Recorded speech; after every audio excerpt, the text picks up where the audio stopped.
बिजली जे महांगनि बिलनि ख़िलाफ़ सॼे मुल्क में मुज़ाहिरनि जो सिलसिलो जारी आहे। गुज़िरियल हुकूमत जे वञण बाद IMF जो मुआहिदो ईअं ॻिची में पियो आहे जंहिंखे न ॻिचीअ मां कढी सघिजे थो न ई ॻिही सघिजे थो। मुल्क में निगरान हुकूमत आहे जंहिं बिलनि में कंहिं बि क़िस्म जो रिलीफ ॾियण खां इनकार कयो आहे। इन सूरत में आवाम सोलर एनर्जीअ ॾांहुं राग़िब थी रहियो आहे। सोलर एनर्जी न रुॻो बिजलीअ जो बिल ख़तमु करे सघे थी पर वधीक आमदनी जो सबबु पिणु बणिजी सघे थी। अव्हां जी छित ते लॻल हिकु सोलर सिस्टम अव्हां खे महांगे बिजलीअ जे अज़ाब खां बचाए सघे थो, पर इन लाइ ज़रूरी आहे त अव्हां खे इन बाबति ॼाण हुजे। सोलर एनर्जी बुनियादी तौर ते सिज जी गर्मीअ खे बिजलीअ में तब्दील करे हासिल कई वेंदी आहे। इन लाइ सोलर पैनल्स जो इस्तेमाल करे सघिजे थो। सोलर पैनल्स जो हिकु समूरो सिस्टम अव्हां जे घर खे घुर्बल बिजलीअ जी मुनासिबत सां लॻाए सघिजे थो। सोलर पैनल जा रेटेड वोल्टेज इन जी पैदावारी सलाहियत जी निशानदेही कंदा आहिनि। सोलर पैनल वाट सिज जी रोशनी ऐं गर्मी पद ते भाड़ींदा आहिनि। पैनल मैन्युफैक्चरर मूजिबि रेटेड वोल्टेज मां अव्हां अंदाज़ो लॻाए सघो था त अव्हां केतिरी बिजली पैदा करे सघो था। सुठी क्वालिटी जा सोलर पैनल घटि रेटिंग वारनि पैनल्स जी भेट में वधीक किलोवाट फी कलाक बिजली पैदा कंदा आहिनि। अव्हां जे इलाइक़े में सोलर पैनल केतिरी तवानाई पैदा करे सघनि था, इन जो अंदाज़ो लॻाइण लाइ अव्हां world bank global solar Atlas इस्तेमाल करे सघो था।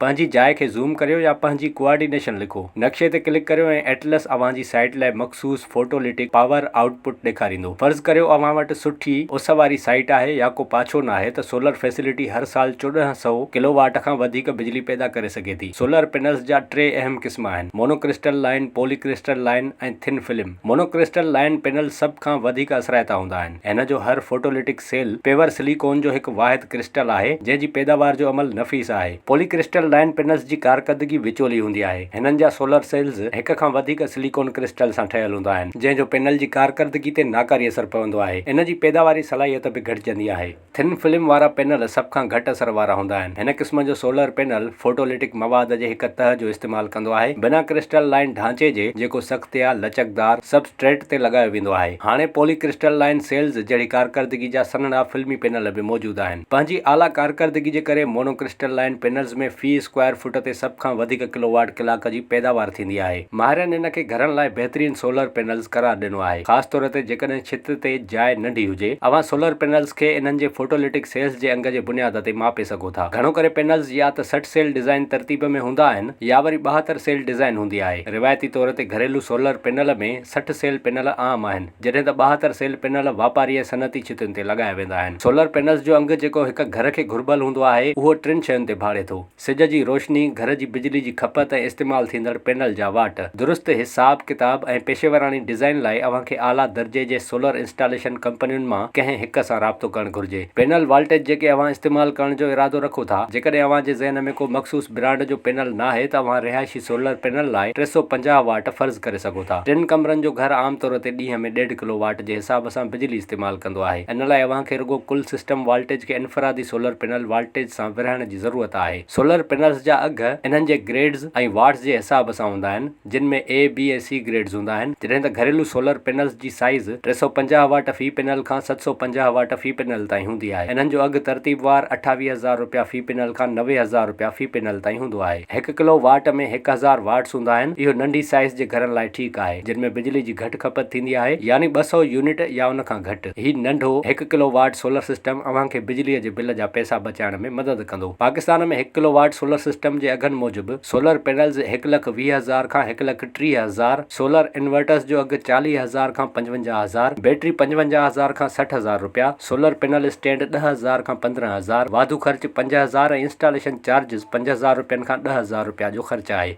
पाकिस्तान में 1 किलो वाट जे मुकमल सोलर सिस्टम जो अघु 2 लख रुपयनि खां 2,70,000 रुपयनि ताईं थी सघे थो, पर ट्रांसपोर्टेशन चार्जिस वग़ैरह जे बुनियाद ते इन्हनि अघनि में घटि वधाई बि थी सघे थी।